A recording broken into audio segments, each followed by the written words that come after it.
Everyone, চলো আজকে তোমাদের সাথে শেয়ার করি একটা ওয়েস্টার্ন ড্রেসের সাথে তোমরা কীরকম মেকআপ করতে পারবে সামারের জন্য। তো চলো ফুল টিউটোরিয়ালটা দেখতে থাকো। তো ফার্স্টেই এখানে আমি প্রত্যেকবারের মতন টোনার ইউজ করে নিচ্ছি। তোমরা যে কোনো টোনার ইউজ করতে পারো। দেন টোনারটাকে ভালো করে ড্রাই করে, অ্যান্ড আমি আবার বলছি, একটা ড্রাই করার পর আবার একটা প্রোডাক্ট ইউজ করো। এখানে আমি রিকর্ডের একটা ওয়াটার বেস ক্রিম ইউজ করেছি। স্কিনটাকে ময়শ্চারাইজ করবে অ্যান্ড হাইড্রেটেড রাখবে।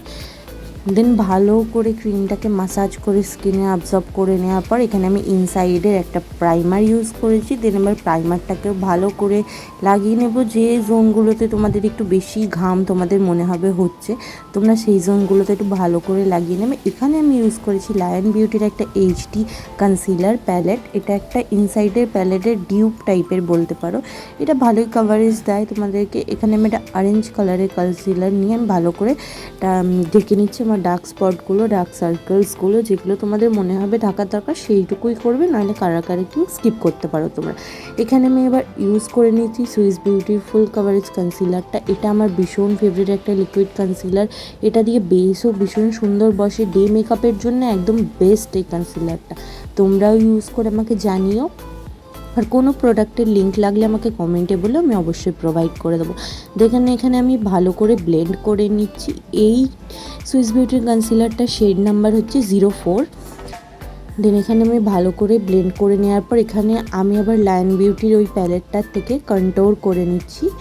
তোমরা চাইলে এই পার্টটাকে স্কিপ করতে পারো, কিন্তু মুখটা একটু বেশ এনহ্যান্সিং লাগবে বলে আমি করেছি। এখানে ব্লেন্ডার দিয়ে ব্লেন্ড করে নেওয়ার পর এখানে আমি সুইস বিউটির আবার একটা লিকুইড কনসিলার ইউজ করছি। এটার শেড নাম্বারটা হচ্ছে 05। তো ভালো করে ব্লেন্ড করে নিচ্ছি। আমি দেখতে পাচ্ছ কনসিলারটা। গরমকালে ফাউন্ডেশনটা ডে মেকআপের জন্য আমার মনে হয় না বেশি ভালো লাগে। যত বেশ লাইট হবে তত ভালো লাগবে। এখানে আমি ক্রিম ব্লাশ ইউজ করে নিচ্ছি।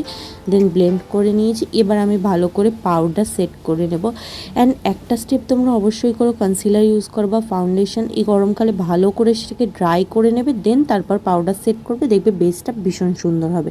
এখানে আমি আইব্রোটাকে একটু ঠিক করে নিয়ে চোখের উপর একটা কনসিলারের বেস বসিয়ে নিচ্ছি, যাতে আমার আইশ্যাডোটা আরও ভালো করে বোঝা যায়। দেন এখানে ভালো করে কনসিলার লাগিয়ে আমি ব্লেন্ড করে নিয়ে পাউডার সেট করে নেব আইয়ের উপর। দেন এখানে আমি কিছুই করিনি, জাস্ট একটু লাইনার লাগিয়েছি ব্ল্যাক কালারের। দেন এটার উপর তোমরা যে কোনো শিমারি টাইপের, চকচকে টাইপের আইশ্যাডো ওপর দিয়ে লাগিয়ে নিও। আমি ওইখানে একটা সি গ্রিন টাইপের কালার লাগিয়েছি, বেশ ব্ল্যাকের উপর জিনিসটা ভীষণ ভালো লাগছিলো। দেন এখানে আমি এক্সেস পাউডারটা ভালো করে ব্রাশ দিয়ে ঝেড়ে নিচ্ছি। দেন এখানে আমি পাউডার ব্লাশ ইউজ করেছি। দেন এখানে আমি ব্রনজার করে নিচ্ছি ভালো করে ফেসটাকে, যাতে একটু চিজলড আর বেশ একটু এনহ্যান্সিং লাগবে, খুব সুন্দর লাগে দেখতে। দেন এখানে আমি আবার একটু হাইলাইটার ইউজ করে নিলাম। দেন এবার আমি ইউজ করছি মাস্কারা। দেন এবার লিপস্টিক।